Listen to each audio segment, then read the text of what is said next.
All right, just restarting this meeting, which was Zoom bombed, so we'll try to get it going again on the big screen.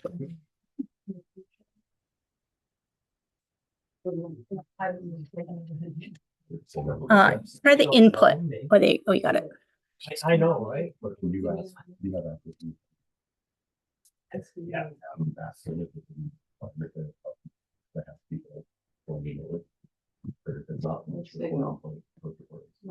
turned everybody off. Everything has to go back on. Wait, how did you turn this off, Evie? Or who turned it off? I think I just used the down volume. Yeah.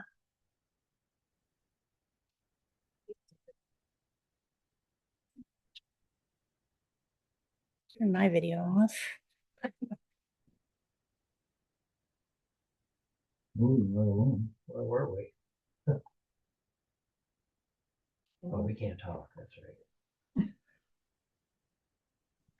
The only people that it starts with the selection, and I forget. I can. Except these other two characters. Right. That one guy did show his face, so. The same thing happened. Yeah. The other. You guys were much quicker turning it off than me. I was just highly suspicious. Yeah, you can even know it. So I'll click on to start. Yes? Yep. I have to look at my notes. I Yep. didn't bring them, so yeah, I guess so. No, I didn't know if you were ready. Yeah. Oh, yeah. And no, then you should be. Go to be the ready, other yeah. tab, My Meetings.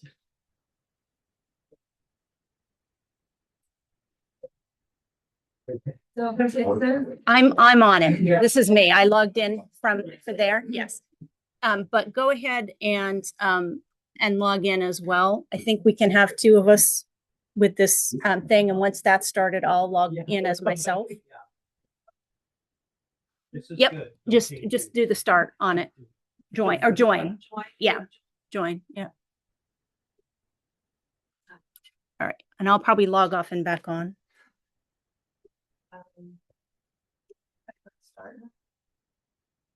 Yeah, go ahead and do that. I'm going to click end.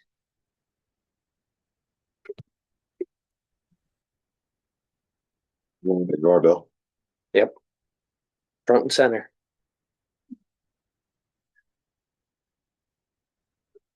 All right, guys. then we're good then. I think you should be good. Make sure it's recording. It's good. Yep. And then note the time eyes are that we on. restarted. We have restarted the meeting at 6:30 due to some technical issues that will be discussed at a later meeting. I'm sorry, where were we? Homeschooling. So Homeschooling. we were talking about education. Education. We want to add anything else to that section, and I don't think we do. I don't think so. At I would this be point. inclined to leave it at Yeah. this point, I think, unless we have another meeting with, Yeah. Yeah. input from right. townsfolk. Are you gonna do the policies and recommendations? Yep, so I've Okay. written policies here. Any proposed residential development must be evaluated for its impact on the capacity of the Halifax Elementary campus. The town shall support the use of the Halifax Elementary School for community activities, provided such uses remain compatible with the primary educational function and do not degrade the facility's physical integrity. And then in the event of a significant decline in enrollment that threatens the operational status of the facility, the planning board should develop a plan for the building to ensure that the asset remains a functional part of the town's infrastructure. But now understanding that the building is not owned by us, so that just needs to go away. It's not owned by Yeah. anyone that Yeah. would have. Edie, do you know if that Halifax school district is a private corporation or is it the school? Do you know how that works? It would be a public entity. Okay. Yeah. I mean, it's a school district, right? Okay, So right. School district, and I don't know much about. They have to follow open meeting law. And there's directors, but other than that, I really can't help. Okay. I'm sorry. So maybe just something along the lines of if there were a planned closure that we would coordinate with. Yeah. Or we would seek to Yeah. coordinate with. Yeah. Them. And then recommendations, the planning commission should monitor enrollment trends in relation to new housing permits to ensure long-term viability of the Halifax school. And applicants for major subdivisions are required to provide estimates of school age population growth associated with their proposals to assist in infrastructure planning. We don't have any major developments happening right now, but if we do. Yep. What we do. Good. So I'll just tweak a couple words there. Yeah. And then this is on Good to the shared document, Jessica, that you put out. You said it because number 4 here, Eli had wanted to add solar to this number 4. All right, explore the Yeah. energy conservation. So I feel like since the facility is not owned by the town, We don't have any. it's not our business, Okay. would be my initial Yeah, thoughts that's on that. fine. That's fine. Yeah, I think I he just wanted to bring it up because he added a line in the energy part, right? Yeah. And that, Yeah. that would Yeah. have been it. Okay. No, it's good. Good. So you'll give that to Jessica? Yep, it's in the shared Okay. document right now. And I always just print out a hard copy. Okay.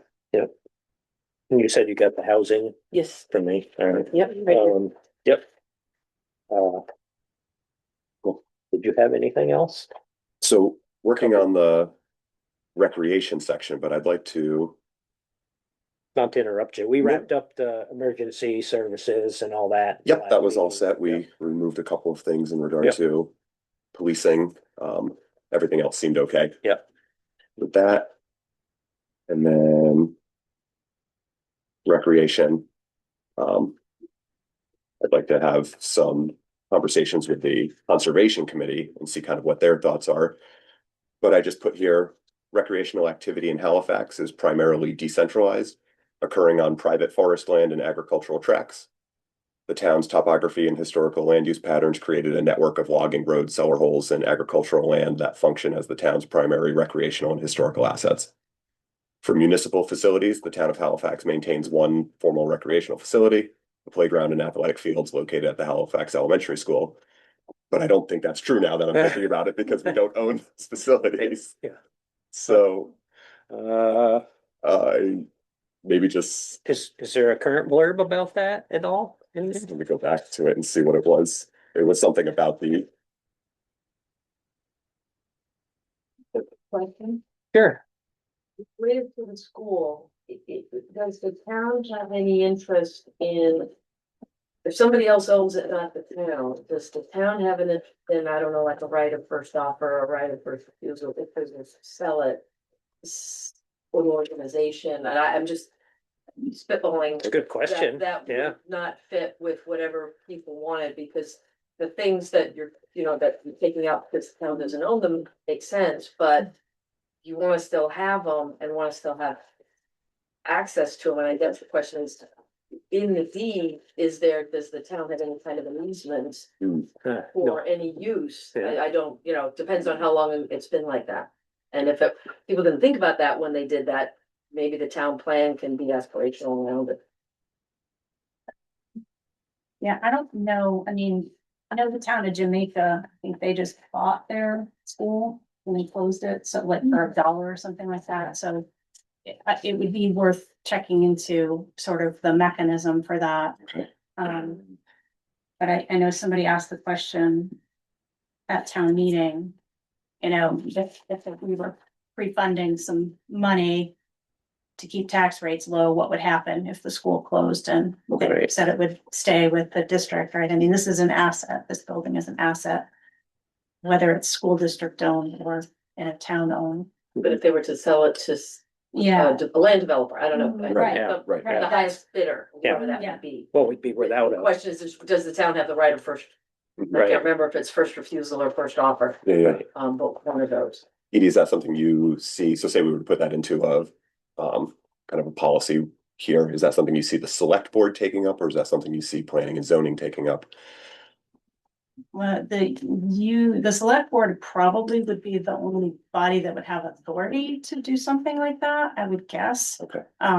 Again, going on more of a, like, I've heard that, so. So I mean, I agree with Karen that having some something statement. aspirational, because Yeah, my understanding, I apologize, I was late, is that this plan, because there's a different focus. And with all the nonsense about 250 and 180, Act 181, that we've all said, well, we want this to govern ourselves, right, in our town. Right.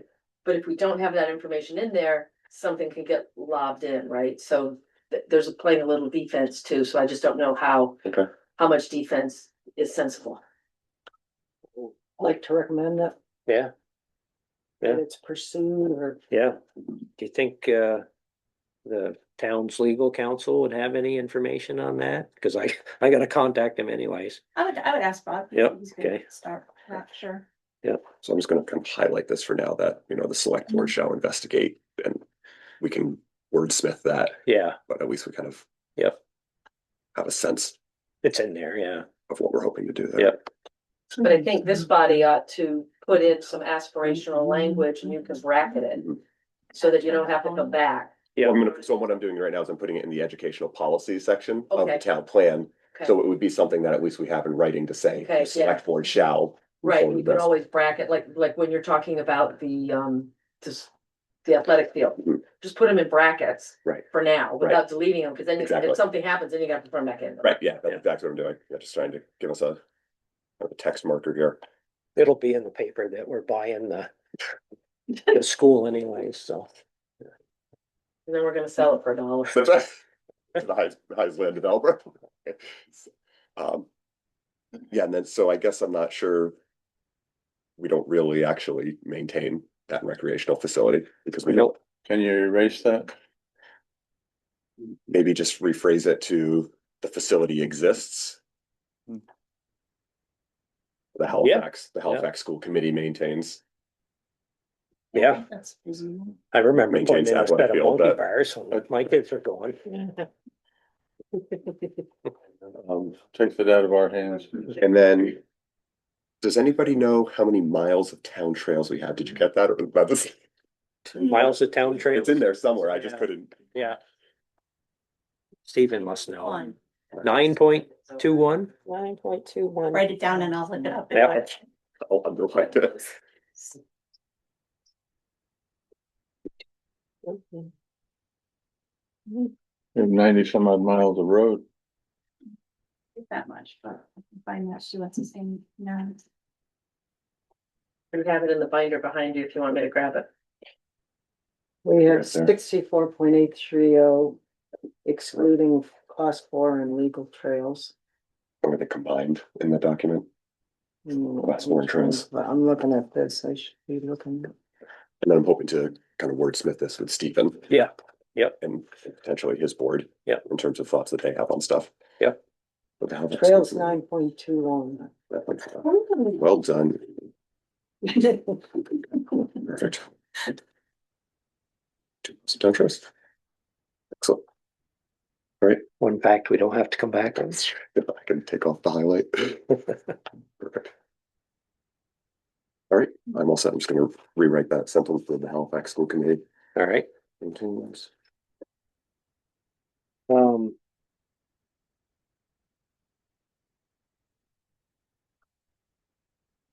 Is there anything else we need to go over or tweak? I think we've been through I- all the I have sections. something You do? that's. And maybe Stephen would want to give some input with. I don't think we should call the gravel pits if they're not open pits. If they're not They're gravel not pits? Actually open pits Oh, was that in the mineral extractions? in the Section, open earth and minerals. mineral. I mean, it says that there's none commercially viable right now, but if it's been reclaimed, I don't think we should call it a gravel pit because, maybe we call it a closed pit. Since we own one and it's closed, it just seems like it's incorrect information. It's a So, small thing, but Was there any process when you reverted it back to the land? that yeah, This, 250. So, okay, I mean, there's gravel all over in different places, but Yeah. it's not a gravel pit unless it's actually an open pit yeah, or, No, it's work. unless it's being worked. Dee Dee? Or even an open pit. I mean, I was gonna say that, the people who came from the Land Use Review Board made a comment about if a pit, if gravel had been done in so many years that you didn't, and it was such a certain size, I think, that you didn't have to go through Act 250. she said 10 acres. 10 acres, okay. Well, So, but so that's of interest, but I do think, you know, having it be accurate is useful. I remember seeing the maps recently and I was like, oh, I know during tropical storm and the recovery for tropical storm Irene, we went to people who had previously had a pit. And I don't remember how much, if any, we got out of that. The pit that's off of 112, which is near my home, they blasted to get gravel. So there was somebody in my house videoing in case there were damages from it, right? But yeah, so I think it's a valuable resource to denote. Yeah. But the reality of like, especially if you've gone through a formal process to close it, which I don't think has happened like on the 112, which was the last one that I believe last one that was commercially operating in town. So yeah. On the map in the 2019 town plan, it says gravel pits active and inactive. So I don't know if that covers it or. Yeah. Well, yours is since then, I expect, as far as inactive. right, except for in this new document.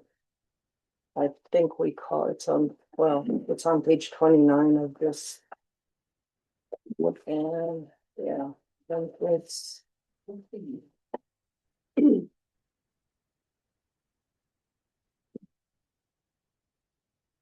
Stephen, I'm sorry, you were interrupted. You didn't have I some. was just gonna say, it could be active or inactive, but you could also add closed. Yeah. Or reclaim. Onto that's the all. map. Yeah. Yeah. Because it still says the two north of the Green River between Moss Hollow Road and Thurber Road being the most important. And that's 5 pits in all in the Harrisville Mhm. area, so, and it does say there's currently no commercial active gravel extraction, but You wanna, if, I mean, they're closed. if we so have time, we can hit Matt B Yeah. out for, I just thought putting in a word, because it sounds like we've got these open Right. pits that we really don't have. I don't hate that verbiage though, either active or inactive, and then if it's inactive, it's either closed or reclaimed. Is that, Good. yeah, was that okay with you? Yeah, I think that's a that's- great way to phrase it. I think That it's- gives you kind of three. More accurate. yeah. Yep.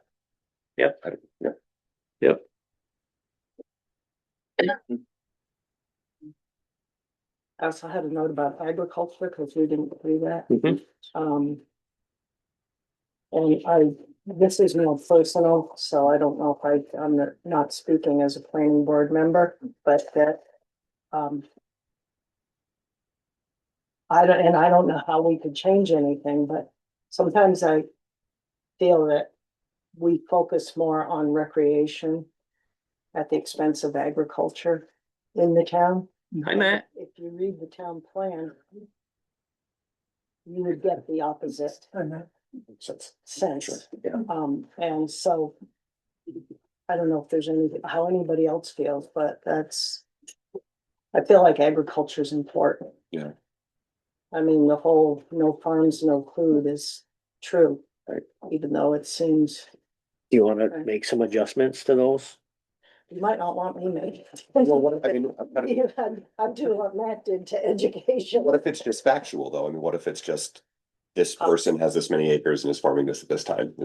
Or this Well, I property was is- thinking more of the policies Okay. and the recommendations. And maybe it doesn't matter because maybe they're okay, it's just we don't necessarily follow them in town. It's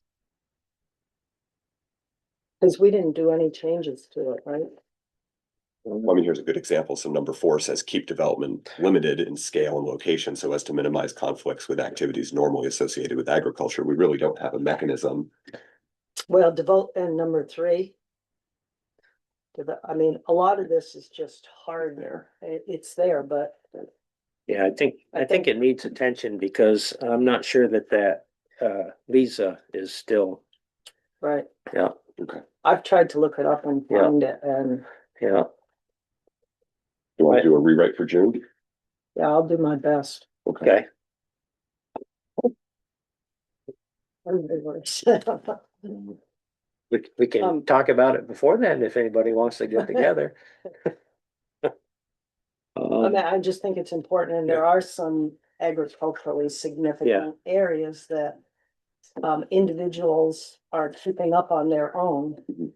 And I think that's a personal thing. I think the town should be a little bit more supportive in. Yeah. Because we lose it like that. Yeah. if We don't keep it up. Yeah, go for it. And we can always butcher it like we did tomorrow. Yeah.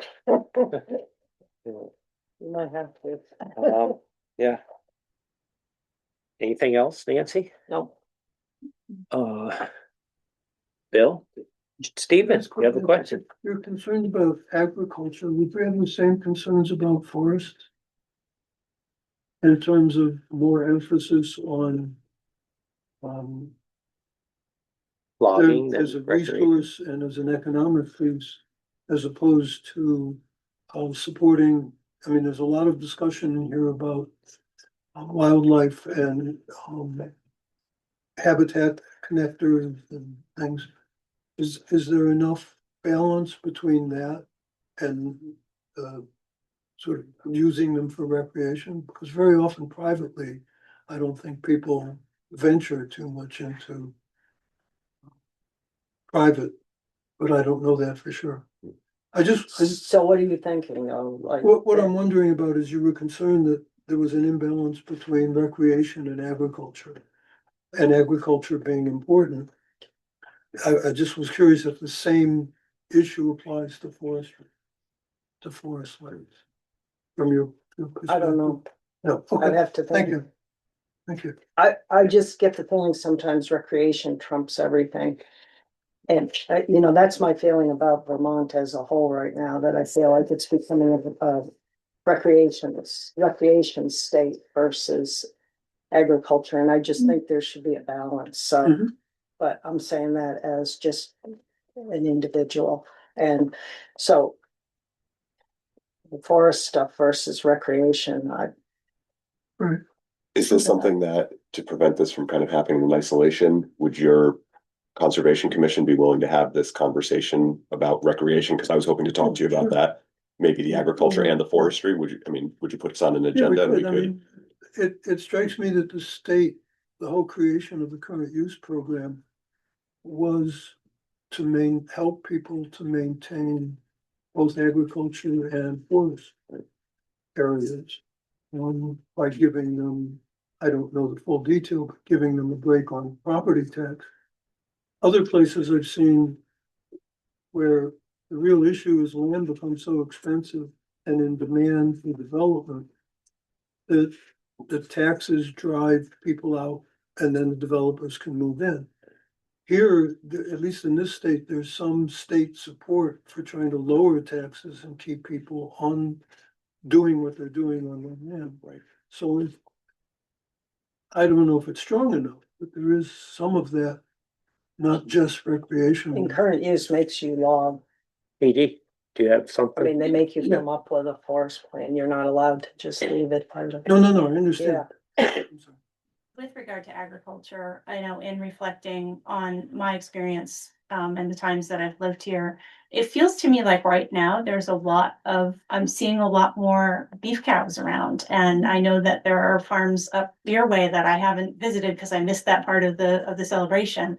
But it feels to me like there are more people who are putting small scale, personal use, agriculture into practice. And I think that's great. And I think that our town plan used to say, because I haven't reviewed the whole thing, but it used to say there was just one working dairy farm, and that is true, but there are. We're all done. Yeah.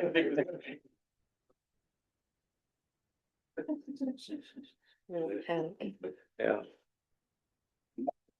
You make me a co-host and then I can make him a co-host, or you can make me. All Make right. So you're gonna tackle that and we'll discuss it.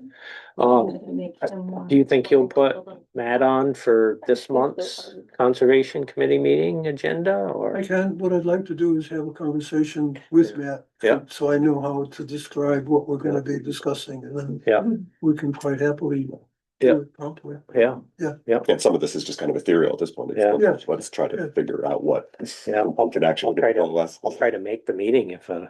if you get on there too, Okay. so extra. I think it'll be May 28th, it's the fourth Thursday. Yeah.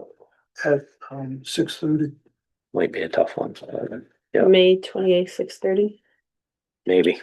Yeah, but I'll make a point of sending the planning commission the agenda for the. If nobody else on the board has anything else, I wanna put a couple questions to our secretary as to where you're at with the town plan as far as. I know you got some more stuff to Yeah. add to it now. We just got a couple of things, your housing, I put in Matt's, I need to put in your housing and Nancy's. Cell, but besides that, everything's caught up, All right, it just needs to look pretty, do we need to but get together and do the graphs and the Yeah. board to go with the graphs? the graphs are in there, but they're just kind of Need a to disarray. match it up somehow. Yeah, Figure out when a good time works with you and I can get together with you and okay, we can figure that out. I have some flexibility, so.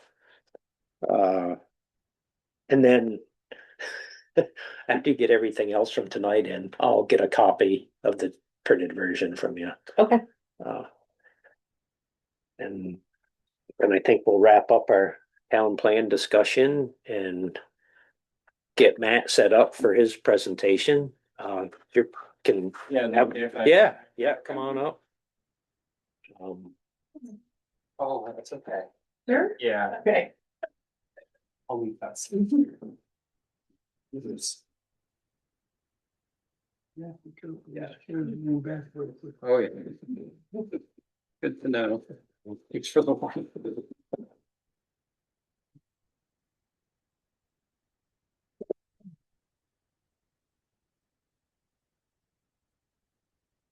So, Matt, I assume you're gonna give a presentation and then we'll have time for questions and answers afterwards? or- Yeah, so I have a presentation and hopefully I'll answer a lot of questions that folks might have just in the presentation. Okay, I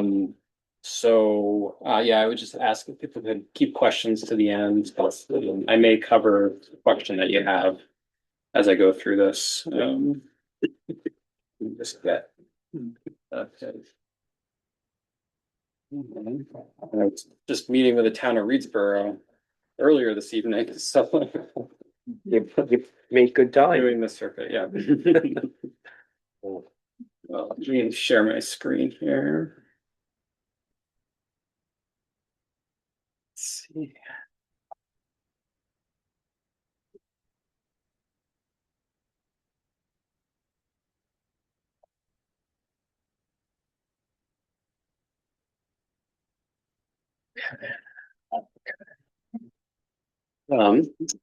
Thanks for having me this evening. My name is Matt Bachler. I work for the Wyndham Regional Commission.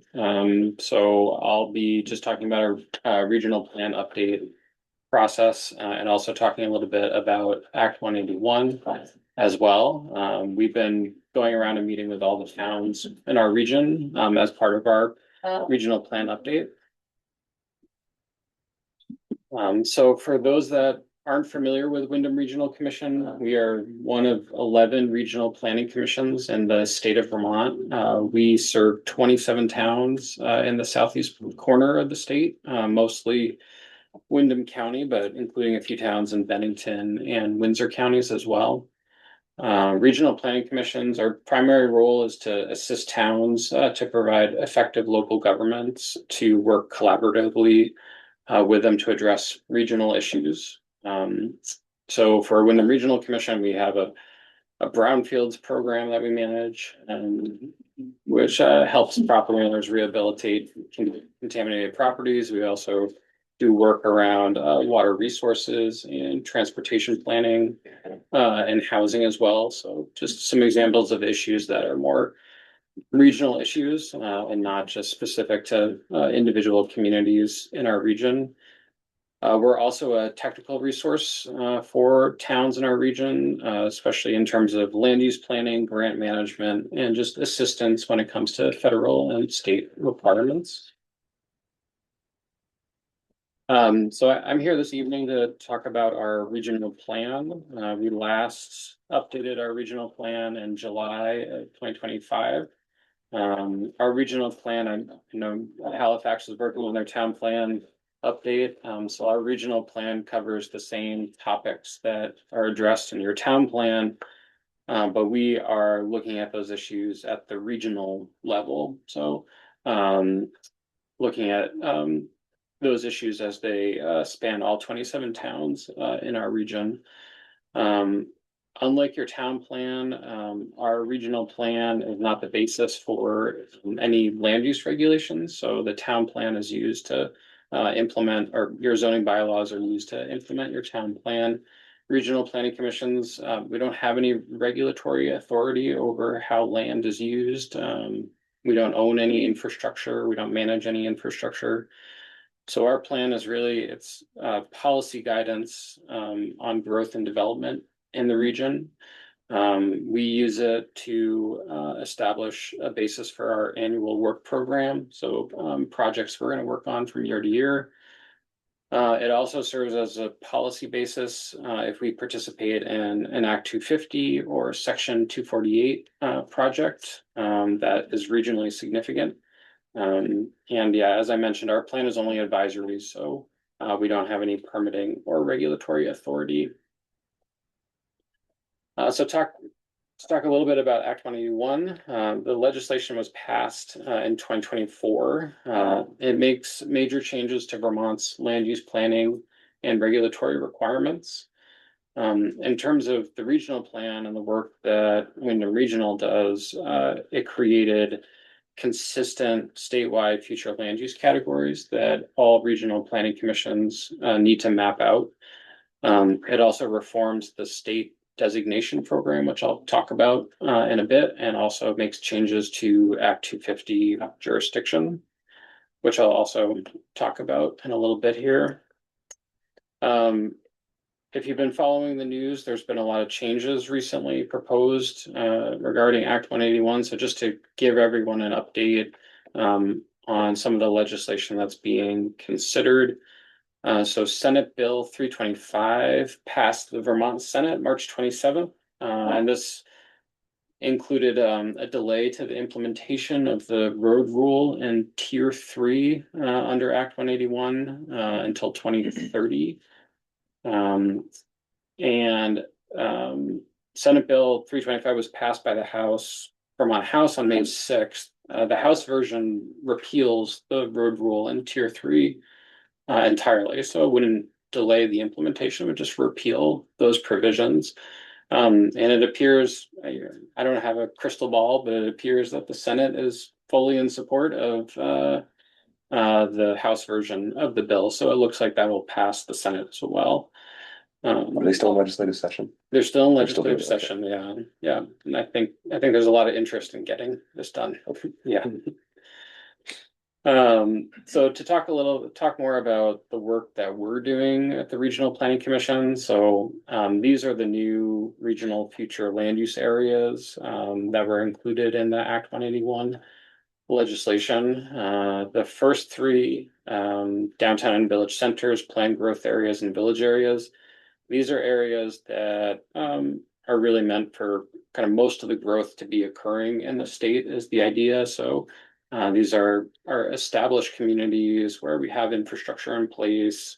And then so those would be the downtown and village centers, and then planned growth areas and village areas. These are settlement areas that kind of extend out from those downtown and village centers.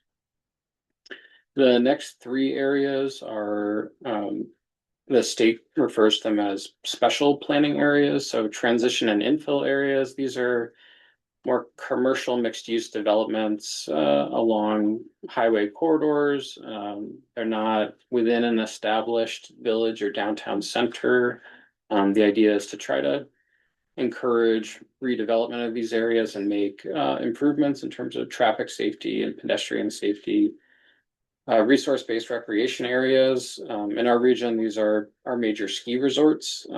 So Mount Snow and Stratton are resource-based recreation areas. Enterprise areas, these are larger scale industrial parks. So some of the industrial parks in Brattleboro are mapped as enterprise areas. Hamlets are smaller clusters of homes that don't meet the requirements for a village center. And then there are three rural categories. Rural general is a mix of residential, working landscapes, some limited commercial uses. Rural agriculture and forestry, these are larger blocks of farmland and forest land, often enrolled in the current use program. And then rural conservation includes lands that are already conserved. They might be under public ownership, they might have a conservation easement on them, but it's also lands that have important natural resources that need some additional protection when it comes to development. So this is a map of Halifax, our draft regional future land use map. So just showing our regional map within the boundaries of Halifax. And so we are in West Halifax, which is shown as a village center, kind of the purplish color. You'll see too, there are more land use categories in Act 181 that are mapped in Halifax, and this is the case in most of the towns in our region. For most of our communities, they're primarily rural with one or two village centers. Outside of the village center area and West Halifax, the area shown in yellow, we have mapped as rural general. The kind of slate green color, turquoise green color is rural agriculture and forestry. And then the darker green color is rural conservation. And we developed our map based on there are now definitions in the statute for these land use categories, so we looked at that. All the regional planning commissions came up with a mapping methodology to carry out this mapping process, so we looked at that. We looked at existing conditions, where natural resources are present. We looked at the Halifax town plan and your zoning. And we based this too on our current 2025 regional future land use map. Which we've had for a number of years. So we kind of put all that into the mapping process, and as we're meeting with towns, we're getting input from towns for areas that where they might want to see changes to the map. Again, our map is not regulatory, so what we have on the map doesn't impact how a property owner can use their land in Halifax. It's really just a high level kind of policy guidance for the region. Sorry, the chair is very squeaky. And dangerous. And dangerous. So I haven't fallen out. So I described these land use categories a little bit, but so again, downtown centers and village centers. So these are the mixed use historic town centers that include commercial, residential, and civic uses. So this is just zooming in on that map showing the West Halifax Village Center. And then for the other land use categories in Halifax, again, rural general, low density residential areas can include commercial development that's compatible with the existing character, productive lands and natural areas, rural ag and forestry.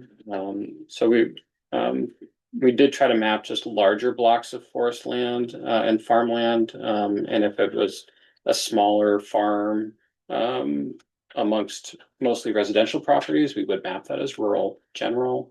But it includes low and very low density residential uses. And then rural conservation, and again, this includes conserved lands, but also lands with ecological value that needs some special protection just due to the natural resources there. And although it appears that tier 3 is going away, just wanting to note too that rural conservation has no connection with tier 3 and never had any connection with tier 3. The state land use review board was responsible for mapping tier 3 areas, so that was a separate mapping process from our mapping process. I know it's confusing that there were two separate mapping efforts going on, and there's no requirement that rural conservation lands be conserved. And this is a side-by-side comparison of our 2025 regional land use map. So this is what was adopted in July of last year. So this is showing Halifax on the left-hand side. We had different names for our land use areas in our 2025 plan. So the darker green we had called resource, and now it's rural conservation. Productive rural is more similar to the rural agriculture and forestry. That's the lighter green. Rural residential is shown in yellow. So that has become rural general. And then village is the purple color on the left-hand side. So there's some general similarities between the two maps from what we've had in the past and with these updates. But we did have to update our map to meet the state requirements. So we had to make some changes to our current map. To talk about how our work relates to some of the other components of Act 181. So as I mentioned, Act 250, or excuse me, Act 181 creates this new tier system in Act 250. And so depending on the tier, there's different jurisdiction requirements under Act 250. So the regional planning commissions are really only responsible for the tier 1 category shown on the left-hand side. So our maps tie directly into tier 1 eligibility. And so tier 1 provides either partial or full exemption from Act 250 permit requirements.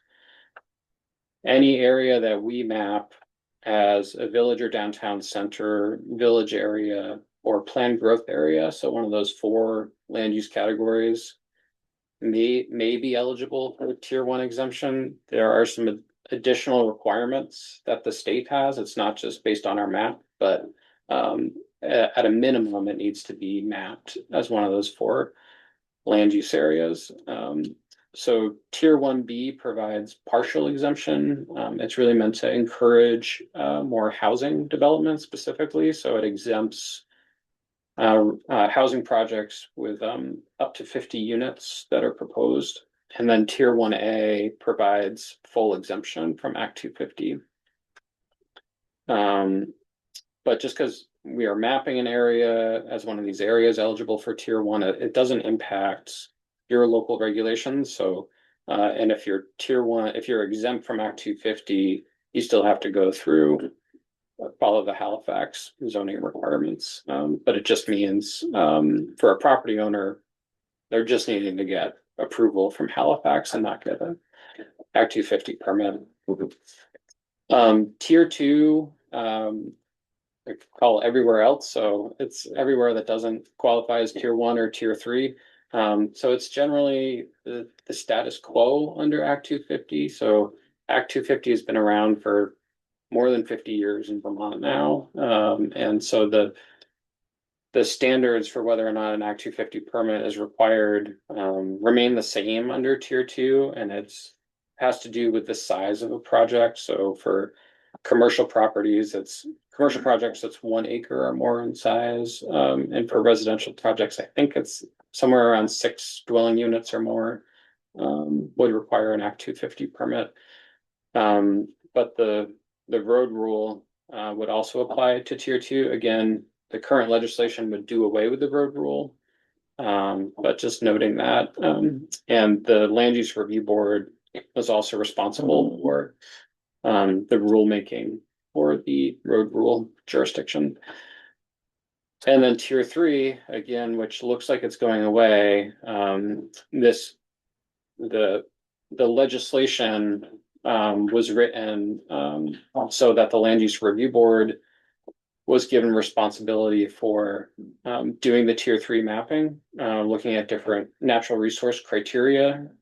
So they began that process of looking at different natural resources and what should be included in tier 3. And then they were also responsible for developing the actual rules. So what would be required if you fall within tier 3. So that was also the land use review board that was working on that. But again, that part of this looks like it will be repealed. And again, there's no connection between our map and the tier 3 jurisdiction. I'll talk about this quickly. I touched on this earlier. It's a question that comes up of what our role, Wyndham Regional's role is with Act 250 applications. So like Halifax, we receive notice of any Act 250 permit, regardless of the size. So even if it's an amendment to an existing permit or a minor application for Act 250, and our regional plan through the policies sets the standards for how we evaluate those projects. So if a project comes in, we look at what's proposed as compared to the land use policies we have in our regional plan. But we're really only concerned about projects that are meet the definition for substantial regional impact. And I won't go through all the criteria there, but just to give you a sense, because we're a regional planning commission, we're looking at development projects from a regional perspective. So, we're looking at, is this project going to impact multiple towns? Is this project going to be a positive thing for the region as a whole? Could it be a negative thing for the region as a whole? Is it a project that might go beyond the region borders too? And then we also look at cumulative impact. So is this a project, this comes up especially with like the ski resorts in our region that are larger developments. And even if they're doing an amendment to an approval they already have, we want to consider the cumulative impacts of those larger development projects on the region. So for most Act 250 applications, they're not going to have a regional impact. So we don't necessarily comment on those, and regional planning commissions have the same standing as towns do in that review process. So we're not the ones saying yes or no to a project. We're just submitting comments to the state, just like the town can submit comments to the state. So for Halifax, for your eligibility for Tier 1B or Tier 1A, for Tier 1B, and again, that's partial exemption, just for housing projects up to 50 units. You're meeting all the criteria, except the town doesn't have subdivision bylaws. You have zoning bylaws, and you're regulating lot sizes through minimum lot size requirements and things like that. But the state does require towns have subdivision bylaws as well to qualify for that. And also for Tier 1B, the town needs to make a determination if it has adequate staff capacity to coordinate the local development review, and that's something that the town determines. For Tier 1A, also the town needs subdivision bylaws, but the big hurdle for Halifax for Tier 1A is you need public or municipal water and wastewater, which is, yeah, so that's a big, yeah. Adopting subdivision bylaws is one thing, but developing water and wastewater infrastructure is a much bigger task. But so for most of our town, I'll say too, in our region, I know Brattleboro will be applying for tier 1A. And Rockingham may, but that's it for our region. So, and it's really just a handful of towns too that are eligible for tier 1B. So we are generally a rural region and most of the towns don't qualify for tier 1A or tier 1B. The state designation program. So, currently, Halifax does not have a designated village center. I know it's something the town has talked about for West Halifax. And with the Act 181 changes, the state designation program has been simplified. So now areas we map as a downtown center or village center automatically become centers within the state designation program. And this is only it only provides benefits to the town. There are not any additional regulations or requirements from the state as part of the enrollment in the state designation program. So it provides tax credit funding for property owners within a designated center. There's state grant funding priority for the town. Water and wastewater permit fee reductions, and there are additional benefits as well on the Department of Housing and Community Development website. But just to flip back quickly, so the area shown in pink for West Halifax Village Center, so properties within that area would be included in this new center designation. And there's nothing the town needs to do to apply for that. Once our regional plan is approved, then you just automatically are enrolled in that program. The last thing we need to do for our regional plan update is to include regional and local housing targets. So this is another new requirement from the state. The state has developed housing targets for each region in the state based on population growth assumptions. And just we have a current deficit in housing. So this is also trying to make up for additional housing units that are needed just to have a more affordable housing market than we currently have.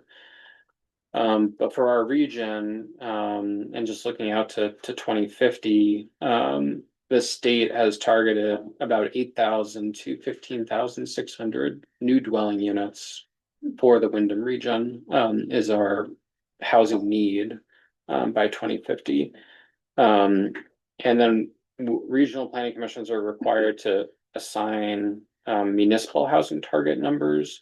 And these are only a goal, so there's not a requirement that towns meet these numbers. Towns just need to make sure that they're supporting housing within their communities, which Halifax is already doing through its town plan and through its zoning. As you're working on your town plan update, we'll just work on making sure you insert these numbers, even though it's somewhere in the housing chapter. Okay. Even though our plan may not be our plan, we need to adopt our plan by December 31st of this year. So yeah. Okay. But for Halifax, recognizing Halifax as a rural community, doesn't have water and wastewater infrastructure. We have relatively low housing targets for Halifax. So looking out to 2050, 22 to 43 new units in the next 25 years. So it's 1 to 2 new housing units per year. Again, these are only a goal, and certainly more housing can be constructed than that. But this is just trying to provide every town in the region with kind of a general sense of what's needed for housing. So just to give you a sense of our planning process, so we are in phase 2 where we're meeting with towns and working on our future land use map. We're going to be finalizing a draft of our plan this summer and submitting our draft plan to the Land Use Review Board comments. We'll be holding public hearings on the draft plan later this summer. We'll be making updates based on comments from the land use review board and public comments. And our goal is to finalize the plan this fall and submit that final version to the land use review board. And we have more information on our regional plan update on our website, including draft revisions to all the chapters in our plan. And you can see the future land use map for the whole region and just for Halifax on the website too. And that's my contact information, which is also on our website too. So I know that's a lot of information to cover, so I'm happy to answer any questions. Yes, Stephen. In terms of the center designation and it being automatic, Yeah. is that something that now needs to be reflected in revision to the town plan? That this Yeah. program is in place and the Yeah. it's not on any of our town maps, that it's a village center or a center that would entitle it to certain things. Yeah. So I assume that that needs to be somewhere inserted. It's automatic, but it seems to be, it has to be articulated Yeah. in the document. That's Is that correct? That's a good point. And it's a little tricky because we're kind of working in parallel to one another. So I think at least putting some language in the town plan. I would say we could insert kind of a cutout of the map just showing the village center, and I would just insert that into the plan and not show it like kind of town plan map Right. until it gets approved by the state. But we could, because we have some other towns that are in a similar situation. And I've kind of drafted some language for them, so I can do that. Okay. For your town plan too. Yeah. Thanks for bringing that up. Yeah. If I may, one other question. Given the change in land use categories, Yeah. the town plan has our categories, Yeah. and now the regional plan has a different set of categories. Is there any, how can I say, concern for confusion when this goes to Yeah. Act 250 permit, or when it goes to Yeah. for a public hearing on public utilities? Mhm. All of a sudden there's a mismatch. Yeah. Does the town plan need to simply acknowledge what the regional plan is using and say, Yeah. yes, it's different? So I would say, I would encourage the town to continue using the future land use categories that the town is comfortable with. Yeah, because, we are now required by the state to use these land use categories. Before we had our own land use categories. So now we're a little more constrained, but towns don't have that. So, town can continue to do its own future land use planning.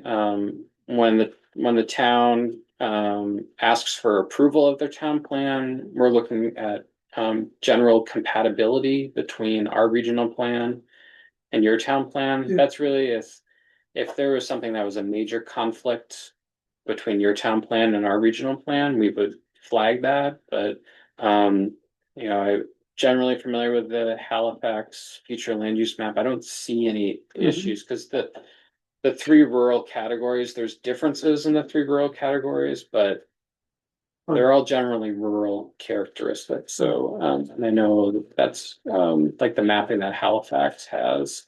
Is I would say it's compatible with our map. But to your question about like an Act 250 permit, so if someone proposed a project that required Act 250 permit and we were commenting on it, we would look and see, oh, the project falls in rural general, and this is what our regional plan says about rural general and the types of development that is appropriate in that area. And Halifax would look at their town plan and say, and your zoning and say, it falls in this category and this is what our town plan says. And there are probably a lot of similarities, but between what we have in our plan and what you have in your plan. But the state, in that review process, this state is taking in a lot of different comments, and then there's the Act 250 criteria that they're evaluating it based on. So I mean, if there was any ever issue between what our regional plan says and what your town plan says, we have, in our regional plan, we have a description of how we would work through that process. Yeah, I can't recall a time that it's come up recently, I guess, a conflict between our regional plan and the town plan, but we do have a process laid out to work with the towns to address that issue. Yeah. thank you. Yeah. Thank you very much. Yeah. And in that situation, so we work through a process, Mhm. and because it's a mapping difference, right, more than, Yeah. let's say that's where it starts, is a mapping Yeah. difference, who then decides what Yeah. the, how is it adjudicated and then Yeah. how is it? Because, Yeah. you know, my concern going back to Act 181 is there's a Right. lot that, at least this town Yeah. wanted to go away. Yep. And now if the regional map is informing it in a different way, Mhm. is where, I'm just looking for the back door for trouble, right? Yeah. Yeah, So I where do we understand. play defense? Yeah. And to what extent does our town plan have to reflect Mhm. what we want, irrespective of everything else? Yeah. And is there specific language Mhm. that we should be Yeah. using Yeah. if we want to play defense in certain situations where there might be gaps? Yeah, and I wish I wish I could recall more specifically the process that's laid out in our regional plan. It's an area that I work less on for Wyndham Regional Commission. That's another staff member that oversees um our review of Act 250 permits. But just to say there is a process for that. And it's really more for, I can't think of an example, but it's more for a more major inconsistency, I guess, versus more minor differences in how we're describing a land use category versus how Halifax is. And for the state, through the Act 250 permit review process, they're looking at a lot of different criteria that are set in statute. And what the town plan says and regional plan says is just one small piece of it. And you know, my sense is those other criteria have a lot more weight than what's said in our regional plan. So, and- so then do we get back to that being the case, the Mhm. town, if it wants something or doesn't Yeah. want something, Yeah, needs to play aggressive defense in its town plan? yeah, so I would Because say, then the Right. town plan is aggressively for or against whatever it is. It has a better chance of prevailing Mhm. in a process that might end up at the state. Is that a fair assumption? That's one way, Yeah. the project review process within Wyndham Regional Commission. Always goes to ask the town what their view of that particular development is, be it for utility, be it solar farms, or be it wind towers, or be it the conversion of a farm for wedding purposes or other revenue sources. And one of the things that the Wyndham Regional process always does in whatever letter is written to Act 250 is identifies the view of the town that Wyndham Regional agrees or disagrees, that, so there's always room in that process, the way Wyndham Regional Commission does the process, to articulate the town's and being in favor, opposed, or neutral for any project. And that's a mechanism that incorporates the town's view into the Wyndham Regional Review Letter that then goes to Act 250. So there is an avenue for the town to always put forward its position. Which makes, which is comforting, so, right, so that seems reasonable. Yeah. But can that be, Is there something we can put in the town right, plan that to, is that just like the select board like a of the fail day safe? Yeah. feels this way? But Mhm. that's why I'm acting about how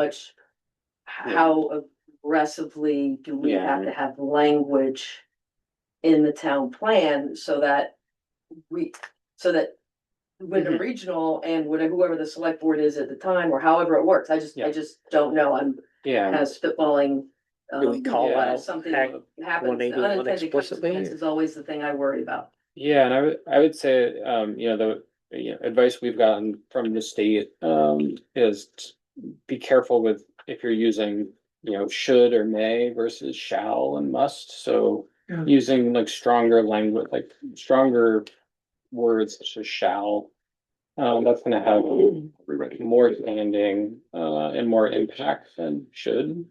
Our regional plan, we use should and we use shall. We make a point of using shall in areas where we have our most significant concerns. We don't say shall with every policy, but the most Well, I think important that's good policies. advice, Yeah. exactly. So I think for your town plan, I wouldn't say, I would advise against doing shall for everything, but in areas where you're really concerned, using that stronger language. And then also just to say, the town plan has standing in Act 250. But you're gonna have even more control over development through your zoning bylaws. Yes. And that's, so, strengthen your town plan, but I would focus, because your town plan is more kind of your high level policy direction document, and your zoning is how you're implementing the town plan, and your zoning, those are your regulations. The town plan is not regulatory in itself. So I would really, make sure you have language in the town plan, but spend more time on the zoning is my recommendation. Yeah. Could I have one Steven? other thing, which is, one of the things about a number of town plans is they're very encouraging. Yeah. They encourage this, they encourage that. But the problem is in the regulatory context, encourage is a very weak word. So it's really important in the town plan, for those things that are most important to have strong language, which is what Matt was articulating, which is the should, the shall, the must, or will, Yeah. as opposed to maybe. Yeah. So I think there's avenues. I'm sorry, Bill. Yeah. Thank you. I just have a question. You went over those figures pretty quick about in 25 years to have like 43 or 45 units, built. Yeah. Who's gonna build those? Yeah, and again, these are only just, really want to emphasize, these are only kind of aspirational numbers. I was figuring yeah. that. Yeah. Because So big and contractors that do things around, they are in Brattleboro. I see houses going up in Halifax. Who? There's houses going up in Halifax. Oh, I'm not talking about that. I'm talking about, A couple of years. I'm talking about the rent, you're talking about rentals of, people, so like this, apartments type. yeah, so this is just like total number of new dwelling units. So this could be 22 single family homes built over the next 25 years. So it's not a 22 unit building. It's just, Does that take into consideration, somebody, just buying a piece of property and putting up the house, or is it, oh, that is yeah, rolling? yeah. I So thought you were doing a extra. There's normally gonna be that yeah. anyway. Yeah, I mean, I would think, some of our towns that have more infrastructure have much higher housing targets. So I think, I wouldn't be surprised if Halifax is seeing 1 to 2 new housing, or 1 to 2 new homes going up per year as it is. So I think this would get you there. Yeah. If you're doing 1 to 2. The accessory dwelling units counted in that? Yeah, They are. yeah. Edie? Well, I was gonna ask that. Yeah, Thank you. Sorry, I was just curious, like, Yeah. is that count toward Was the target? assuming that, but I thought we did clarify that as well. But sorry, it does include accessory dwelling? Yeah. Yeah.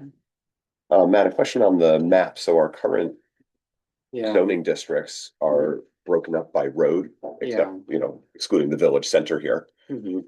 Moving forward, say we were to alter the zoning districts, and I'm not inferring by any stretch of the imagination that we want to, Yeah. but if we were to do something along the lines of what you have on your map, it looks like you actually broke things down by the properties in the town. Is there Yeah. a danger in doing that? If somebody were to say, Yeah. you're kind of saying I can't do things based on my property line versus on a road. So have you experienced anything with that in towns? Yeah, so we were required to map down to the parcel level. Okay, I would say there's a mix of different approaches that towns take. Some towns do zoning based on property lines, do, but there are a number of towns that do it based on distance from the road. Okay. So in a more rural setting like Halifax, I understand the distance from the road, because you have some larger parcels where right along the road, it might make sense for it to be developed in a certain way, but once you get 500 feet back, 1,000 feet back, you might want to limit the type of development on that portion of the parcel. So I think it's something to consider. I mean, there are some benefits from mapping or doing zoning based on parcel lines, because then you just, as a property owner, my property is entirely in this district. Okay. Versus I'm split between these two Right. districts, Yeah. and where's the line exactly? Yeah. Yeah, I have a question about that. yeah, I feel like there's some sections where the properties are split. still. yeah, Like, yeah, 'cause so. I'm looking obviously at my property. Yeah. My property is 50/50. Yeah, oh, interesting. yeah, This I like didn't fit off area those. below 112, Yeah. where there's all those spaghetti lots. yeah, All of those spaghetti lots are divided in two Yep. vertically there. Okay, yeah. Yeah. oh, the green Yeah. and yellow. Yeah, Yeah. the left is okay. yellow and Yeah. the right is green. Okay, Yeah, so thanks for bringing that up. So we were we were required to map down to the parcel level, but we could split.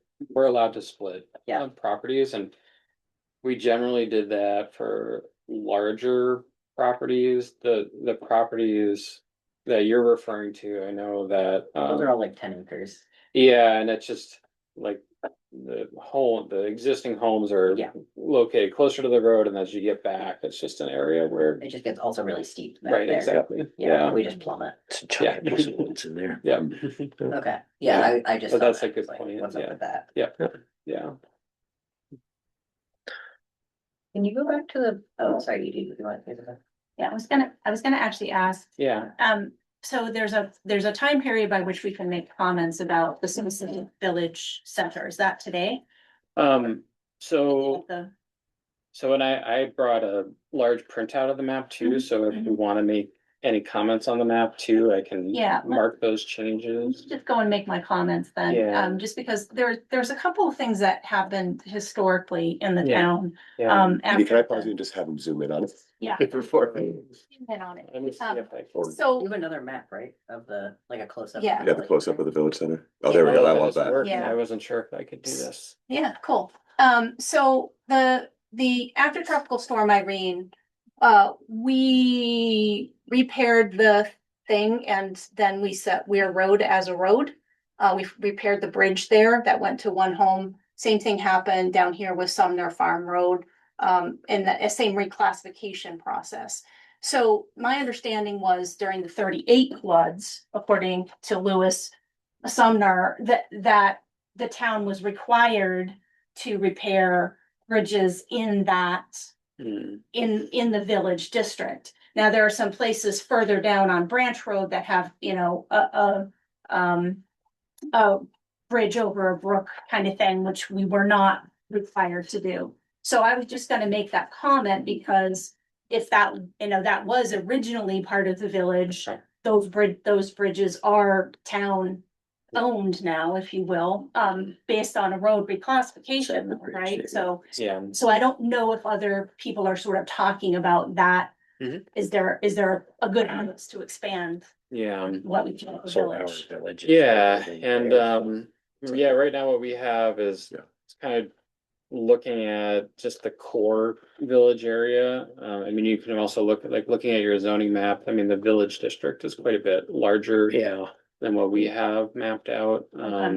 So I think there's room for, oops, It'd be nice at some point to have like. Yeah, see it side by side. yeah, Yeah, right, yeah. expanding it. I mean, I will say, so one thing we're balancing is we have these standards from the state for how we map village centers, and the town can be more expansive with their Okay, zoning Yeah. district, so. yeah, I think we can expand it, but there might be at some point where it's kind of getting to be too big. Yeah, yeah. But we can afterwards, if you want, we can look at this map. Yeah, and I mean, again, I'm just sort of thinking that was, you know, sort of the original footprint, if you Yeah. will, Mhm. at some point, so. Matt, you said something about the town center or the theme park being too big. What is the downside of it being too big? If Yeah, it's a certain area and the beauty of it being, Yeah. okay, we don't have to go into 250 to expand or put in yeah,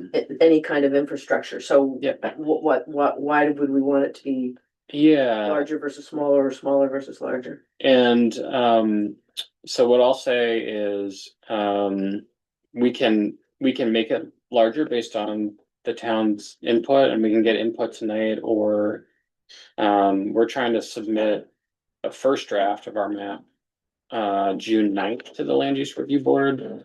So I'm asking for comments by the end of May, just so I can make final updates.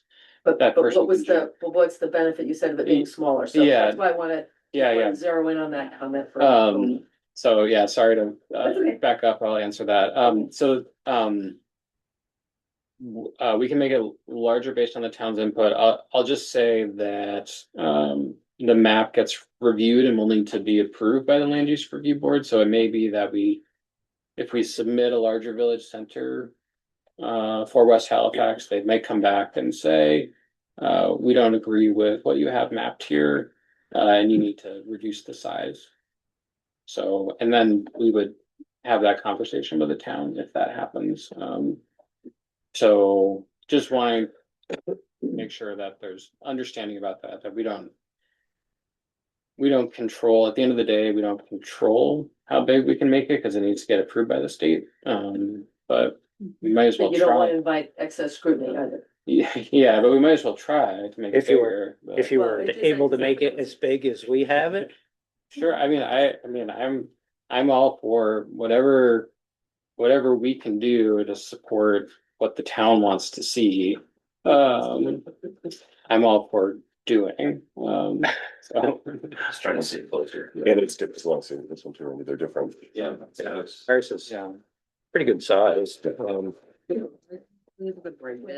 Yeah. Sections that you. Looks like Yeah, it. like it looked like it ends basically right at those 2 points.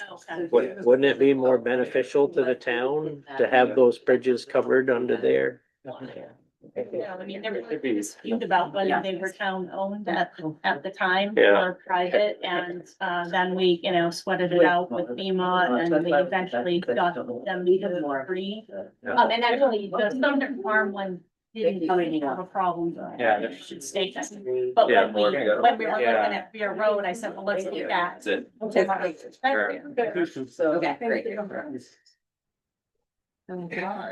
I'll make copies if anyone needs. Yep. Thanks. I'm looking at the fact that there are private lanes now, some of that section. And, you know, like if there's private lanes, it's probably because somebody was already wanted to go further. I'll give it back to It's yours. Oh,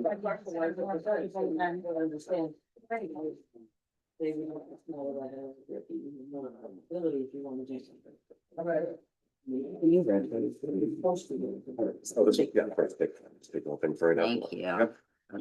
Okay, which is the other orientation. Oh, yeah, okay.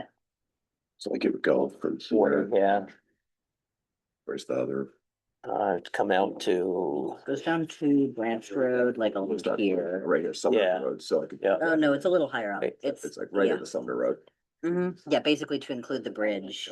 That's basically it. Yeah, it's like they're there.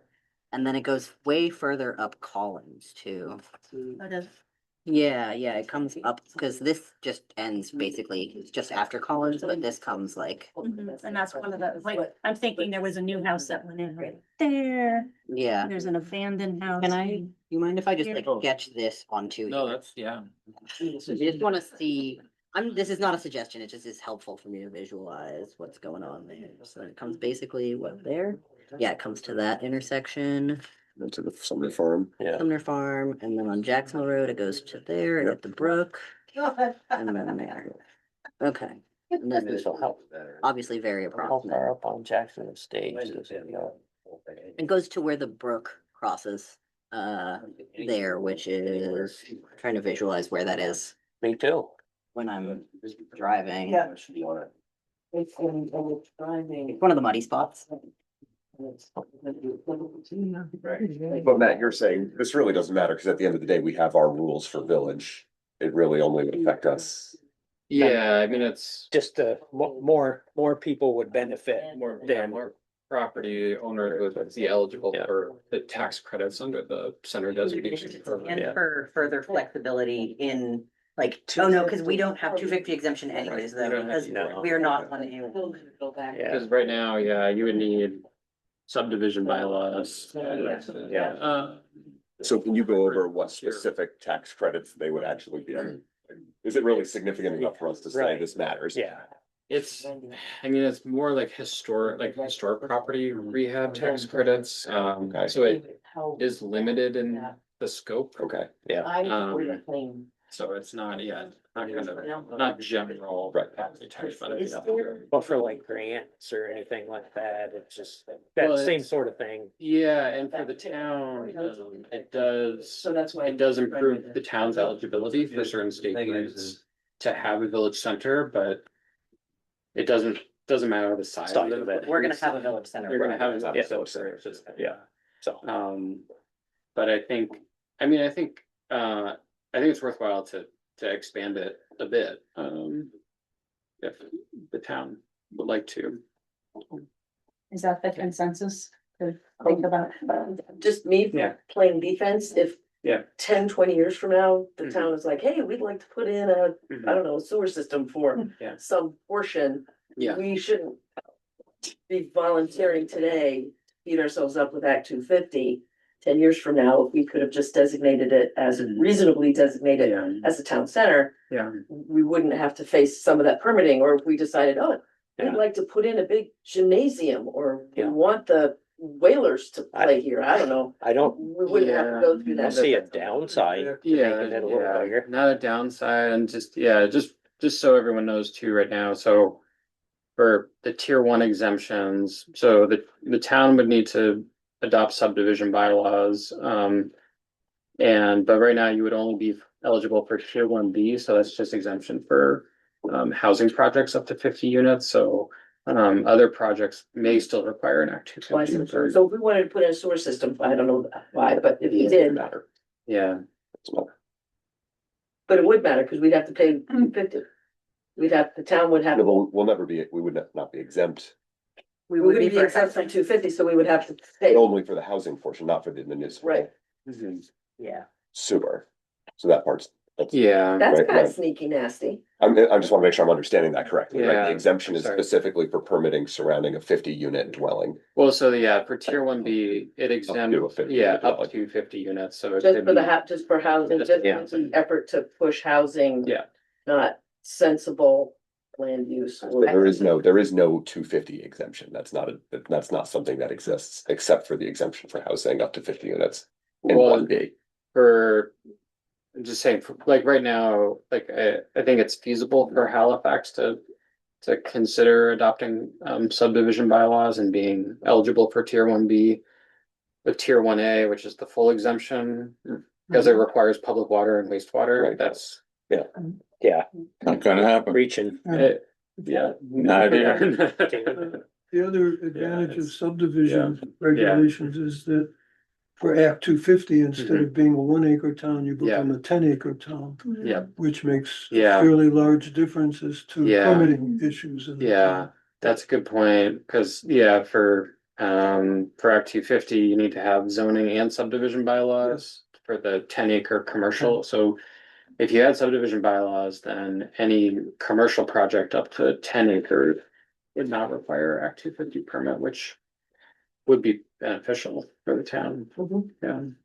Hopefully beneficial. Right, I'm kind of thinking off the top of my head, we're using that. There is, yeah, I mean, there are talked to a number of. Some advantages of being a 1 acre. Yeah, What Yeah. constitutes subdivision bylaws? Like, Yeah. does it need to be specific, or is it just Yeah. sort of like we have a document that says, here are our subdivision bylaws, and it's basically just the same as what yeah, we have? it does need to be specific, so there are, like in statute, there are requirements for what needs to be included in zoning bylaws, and there are also requirements Where for can I read about it? subdivision bylaws. I can send, the planning commission some information on that. Yeah, Like I can. great.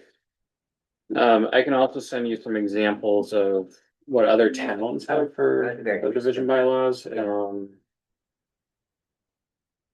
yeah. It's, And a copy of your presentation as well. oh, yeah,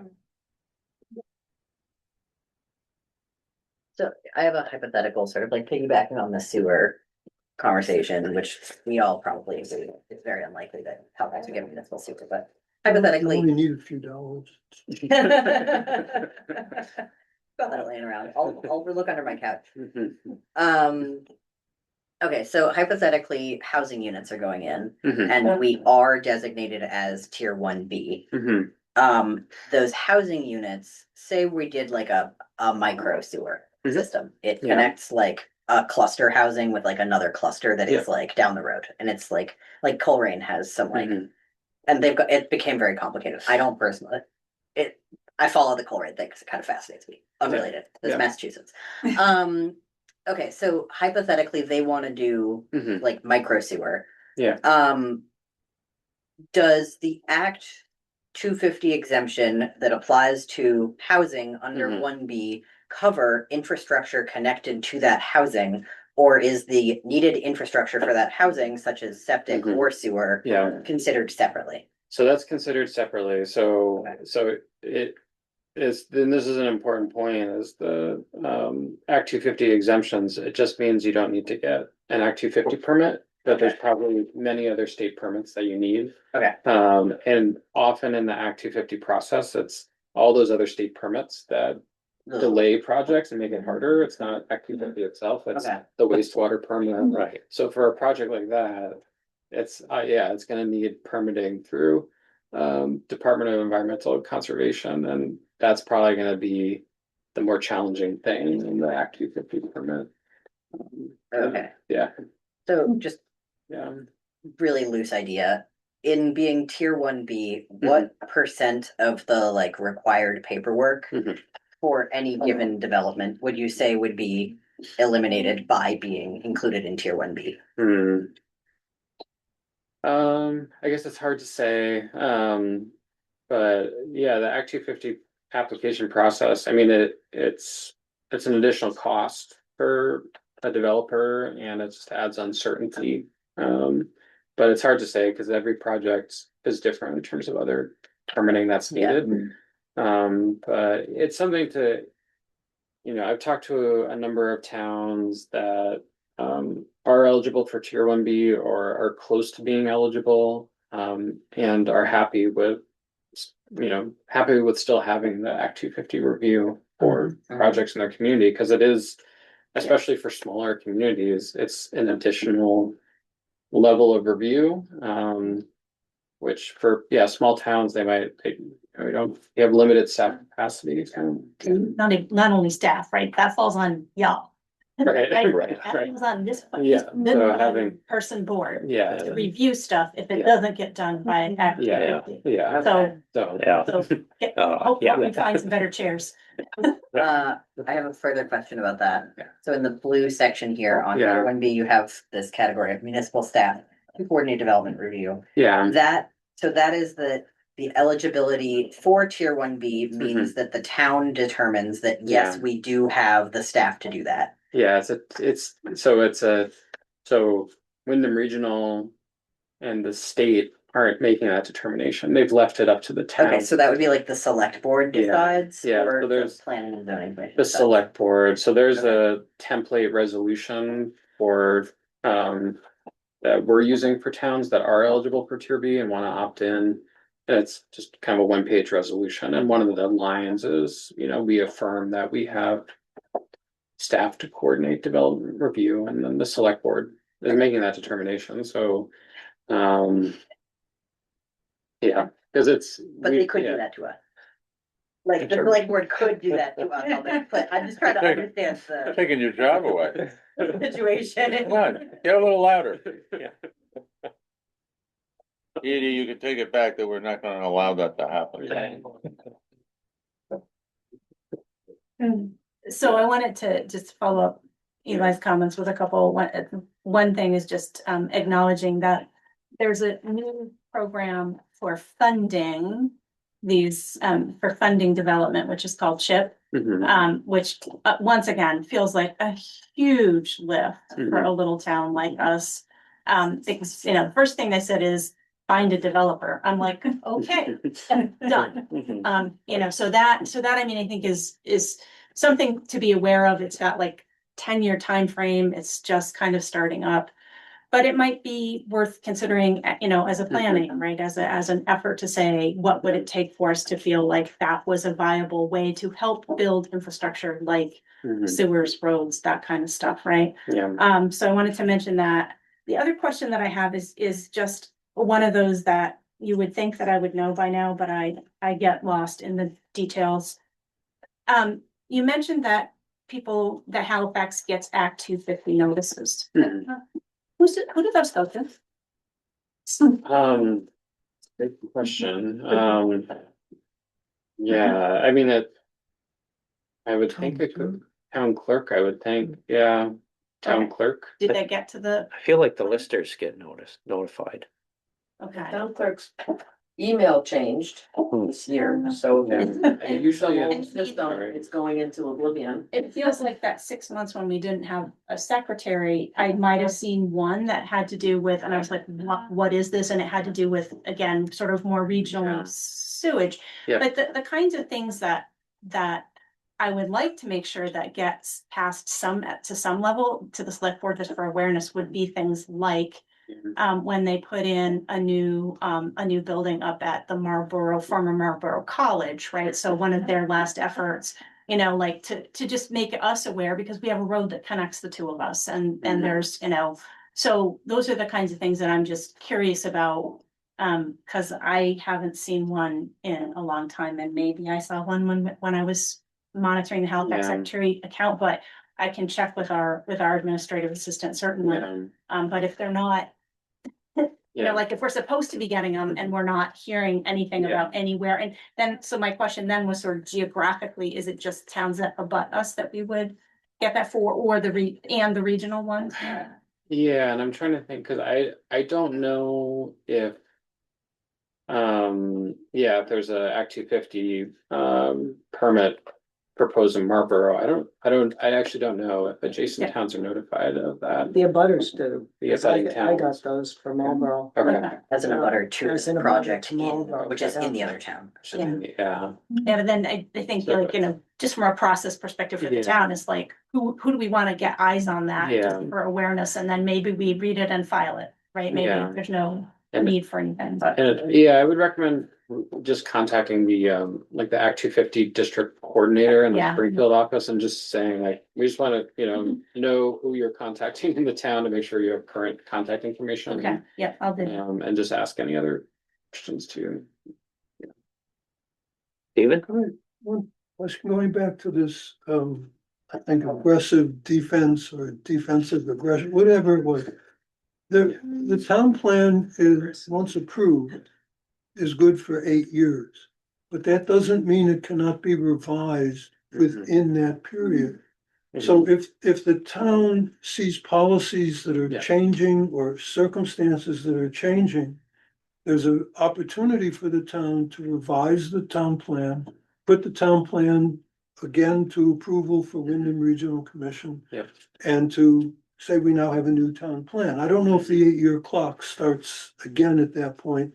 It But doesn't, yeah. there is room within that 8-year period to Mhm. revise and modify Yeah. to current circumstances, to then circumstances. It'd be, So- it'd be, Vice versa, play defense and then we'll Yeah. go back. it'd be easier to Yeah. keep up rather than try to catch up.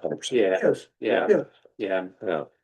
Yeah, no, it's something, yeah, I know it's a process doing the town plan update, but I encourage towns to, just keep in mind, you can. I'm hoping we'll throw, it's not gonna be anywhere near ready, but we'll throw one at you pretty soon, Yeah. so we can work on what Yeah. you think we need to be. But, Yeah, Could I do one procedural thing? yeah, Just so Matt knows who's in the room, could people go around, just introduce everyone, so Matt knows absolutely. who's there, Yeah. please? Thank you. I know, I'm Yeah. Tom. Yes. Yep. I'm Matt as well. I'm planning as on the board. I'm Nancy. I'm Eli, I'm also on the board. I'm Bill Pusey, Jessica, secretary. a very good secretary. Yeah. And we have the select board here too. I'm Mary, I'm on the Conservation Commission. Lori, select board. Aaron Christopherson, select board. Randy Pike, select board. Nashcraft, select board. Great. Stephen Shea, representative to Wyndham Regional Commission and chair of the Conservation Commission. Thank you. One more question. One more question. I'm sorry. Yeah. Two more questions. So, just thinking forward and, I don't want to jump to 8 years from now, but in terms Yeah. of the town plan, Yeah, the process from the beginning, just the way that, I felt like I Yeah. entered into it, felt Yeah. very compliance driven, like you Yeah. must do this because the state tells you you must. yeah, Are there any towns out there that are treating this more like a functional document for this town, Mhm. and not treating it as like, oh, we're keeping people employed? I hate to say it as such, Yeah. but actually like it's For the- useful the in town the plan. town. Yeah. Yeah, and I think, I appreciate that the state of Vermont has, statewide planning goals and standards for town plans, but, I do know a lot of towns feel like it's, we're just developing this plan to meet the state requirements, and it feels not very like creative and inspiring, so I think it's, you need to meet these minimum requirements, but I think you can go beyond that, and make the plan work for the town. So I would just encourage, I just encourage towns to, check those boxes, in the state requirements. They're pretty basic, the requirements. But then think about how the plan can be written or formatted so it's more useful for the town. One thing that we work on, with towns is, the most challenging thing with town plans is the implementation, so the next steps.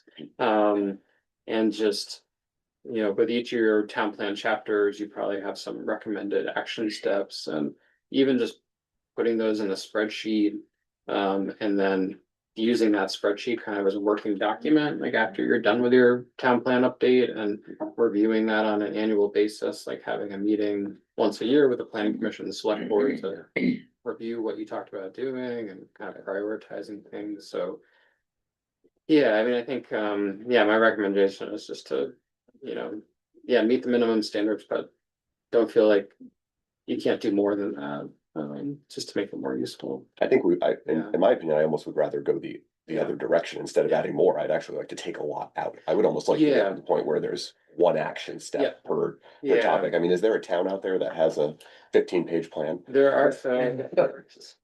Delightful thing to look at. The shortest plan, well, I'm trying to think. of It's the just a shortest- spreadsheet. I'm speaking tongue in cheek, obviously, Yeah. but There are plans that are, 40 pages long. I mean, and it's.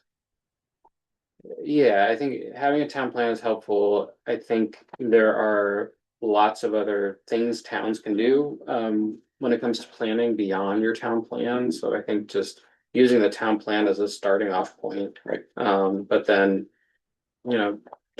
don't feel discouraged about pursuing other planning efforts after you're done with your town plan. Yeah.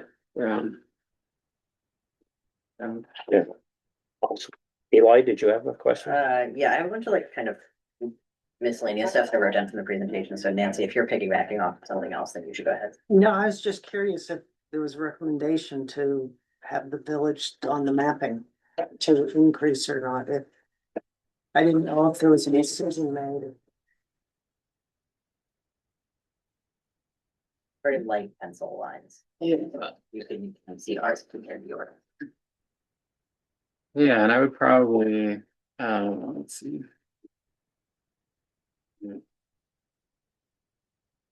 Oh, thank you. No, that's- I mean, probably what would make sense, is like definitely coming out to here. I mean, this is something I will look at more closely, like at our office, but, I can see. I'm just wondering why we wouldn't want it to kind of, coincide with ours. yeah, it's just, Are you basing it off of also the ways that the district? Yeah, you're Something following the division between the yellow and the slate. yeah, because I know like in mapping these rural agriculture and forestry areas, a lot of these are properties in current use. And so I can see it being like that, kind of expanding out like this. That's quite a big gain. Yeah, that's something I can look at a little more too. It's hard because this is, when we do the mapping, we're looking at lots of different layers Yeah. and looking at an aerial image and looking at things like steep slopes and all that. And, Yeah.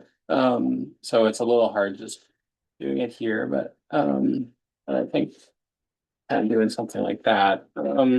Again, trying to keep it kind of Yeah. not extending it out too much. Yeah.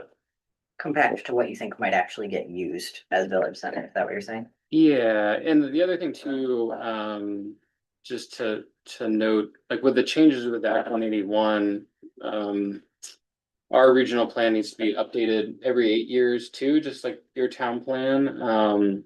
But now that our regional plan is connected with Act 250 jurisdiction and with the state designation program, we are expecting we're going to be updating our land use map much more frequently as things change. So that's not to say, we're happy to come back to Halifax and make changes before our plan needs to be updated in 8 years. So it's, if we do something on the map and then 2 years, we realize, oh, we really should have included this one more property in the village center. We can do a minor amendment with the land use review board at that point too. So it's not to say this is the only chance to work on this, and we're gonna, do our best with this go around, but there will definitely be updates too. Great. Yeah.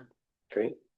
Well, is there any other questions from anybody? I have a question. When you're looking at the rural conservation, the criteria there was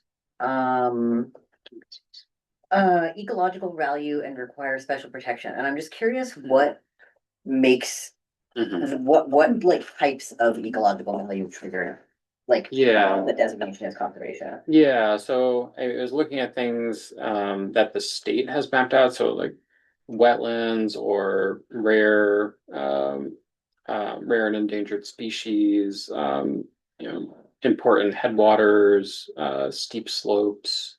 Also the mapping the state has done for forest block and habitat corridors.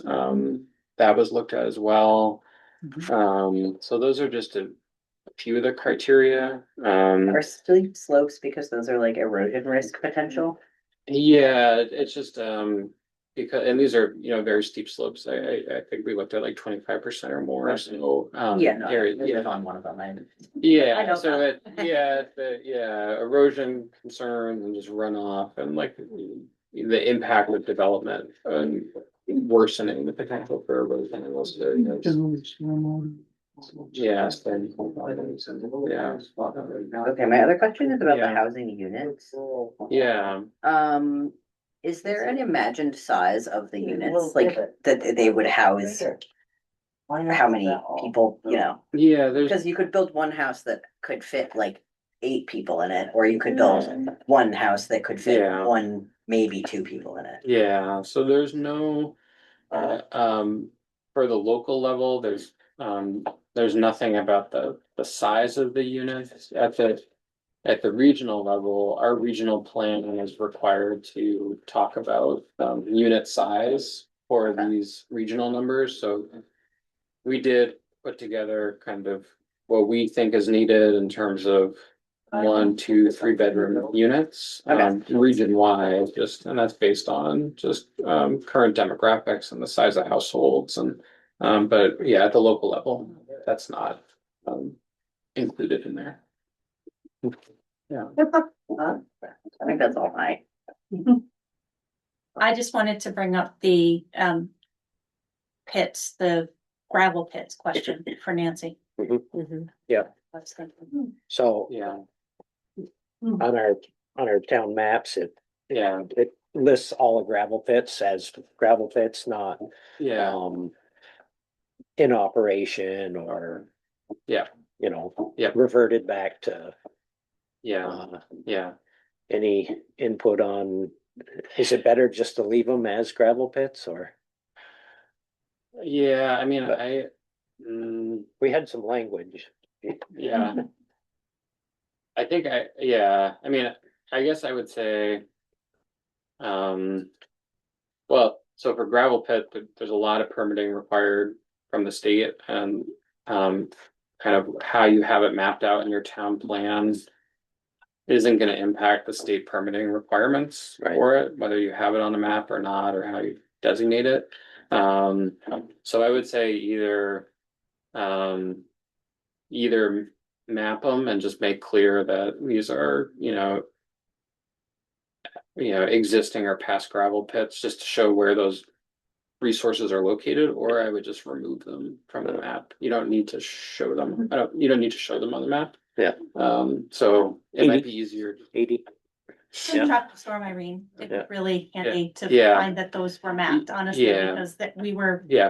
begging, borrowing and Yeah, all of that. yeah, So, Just- I, yeah. I think it's actually, Yeah. it was interesting to run across the Yeah. map again. It's Yeah. like, oh, yeah. Are there concerns I about would- having them on the map? I or- just thought we shouldn't call them gravel pits if Yeah. they've been reclaimed already according to Act Okay. 250. Yeah, And yeah, just saying Yeah. that they're not being used, Yeah. that they're reclaimed, Yeah. that they're, yeah, Were they reclaimed at the time of Irene? Or was that? no, ours was used, I think, up by our Yeah. house, I think Okay. they raised blasted up there. Yeah. for- I think so. Yeah, I wasn't privy to all of the, John yeah. McFlon was running I around. only know talking the to people. gossip, so I don't know. And yeah, I would just say too, you definitely, I understand why it would be useful to have that map. You don't have to, I mean, you could have that map separate from the town plan and just have it as a map that the town. I has as don't a object to resource. it being there, I just think we should Yeah, not call them Yeah. a Yeah. pit, because Yeah. if they're reclaimed. yeah, if it's something that's already, been reclaimed. If it's then- been reclaimed, that makes I sense, agree, yeah. like to try Yeah. to name that, and then Yeah. otherwise, if we say Yeah. that there are no commercially. Can we get any, if we have Yes. another tropical storm Irene, can we get anything out of it? Yeah. Yeah, that's the question. If there's Yeah. still resources. Yeah, exactly. Yeah. Yeah. Yeah. All right, I don't wanna keep throwing it out there, but I don't wanna hold anybody up, if nobody has any more questions, or, I mean, all this is available on the Yeah. website. So if you go to just our main website, wyndhamregional.org, the regional plan update page is right on the top of the landing page for our website. So all this is on the website. And we're having a public informational meeting next Wednesday, May 20th, just to talk about our regional plan update process. It'll cover a lot of the information I covered tonight. And that's a Windows meeting.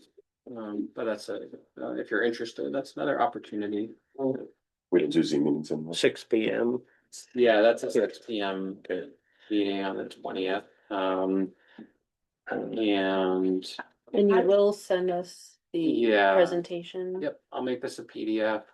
I'll send it to Tom. Okay. Yeah. I'll And then record it can you out. also include the subdivision bylaws? Yep. Yeah, so I'll send some examples and also I can let you know where that is in statute. If you're just interested in looking at the statute. Very much so. I hate language. looking Yeah. at specific statutes, but I do want to read them. Yeah. Yeah, understand. Yeah, yeah. I have the meeting at 6 p.m. on Wednesday, the 20th on my calendar. would be fine sitting at home and putting my feet up, or if people thought if there would, others are interested in it, we could set it up here too, if there's availability. So if anybody else thinks they're gonna come, we can book that in.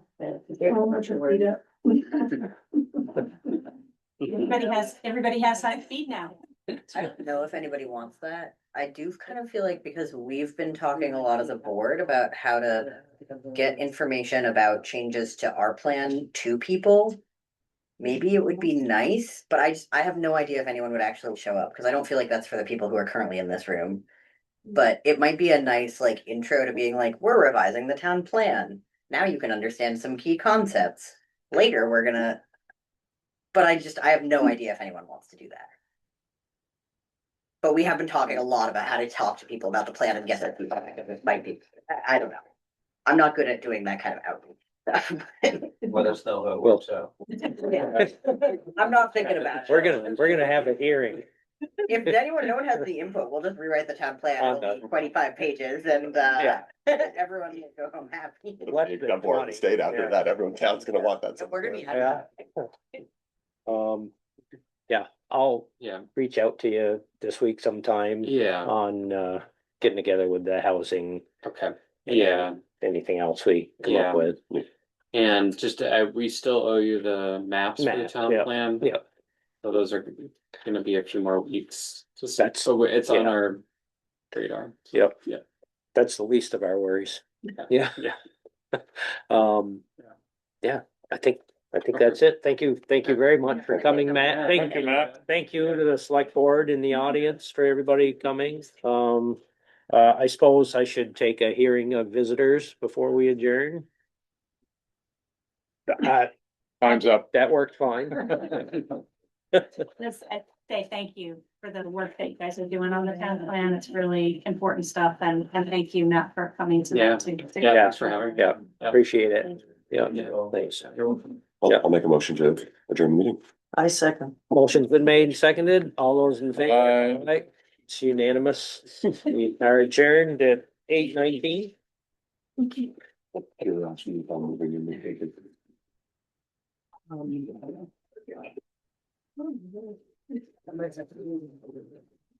It's not. You made it down. I can see her.